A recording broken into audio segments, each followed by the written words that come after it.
எலியா வந்து கிண்டல் பண்றாரு. நல்லா கத்தி கூப்பிடுங்க, நீங்க கும்பிடுற தேவன் எங்கேயாவது வேலைக்கு போயிருப்பாரு, ஏதாவது தியானம் பண்ணிட்டு உட்கார்ந்து தூங்கி இருப்பாரு. அப்படியே தியானம் பண்ணிட்டு என்ன செஞ்சுட்டு இருப்பாரு, தூங்கிட்டு இருப்பாரு.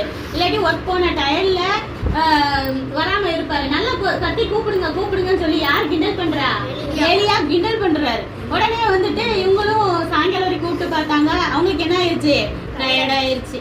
அப்ப என்ன செய்யறாரு, சரி நீங்க கும்பிட்ட தேவன் வரல, சொன்னோம்ல நீங்க கும்பிடுறதெல்லாம் உண்மையான தேவன் என்ன ப்ரூவ் பண்ணிட்டே அப்படின்னு சொல்லிட்டு. அப்ப இதே மாதிரி இஸ்ரேல் தேசத்துல ஒரு பலிபீடம் கட்டுறாங்க இல்லையா, அதுல காளைய வைக்கிறாங்க. காளைய வச்சுட்டு அந்த பலிபீடத்தை சுத்தி என்ன செய்யறாங்கன்னா விறகு கட்டையில ஃபுல்லா தண்ணிய ஊத்த சொல்றாங்க. தண்ணிய வந்துட்டு எப்படின்னா 4 குடமா 3 தடவை ஊத்த சொல்றாங்க. மொத்தம் எத்தனை குடம்? 4 குடம். 3 தடவை எத்தனை குடம்? 12 குடம். 12 குடம் தண்ணிய ஊத்த சொல்றாங்க. எது மேல? அந்த விறகு கட்டை மேல. அப்புறம் அதை சுத்தி இருக்கிற கீழே வாய்க்கால் தோண்டி இருக்காங்க இல்லையா,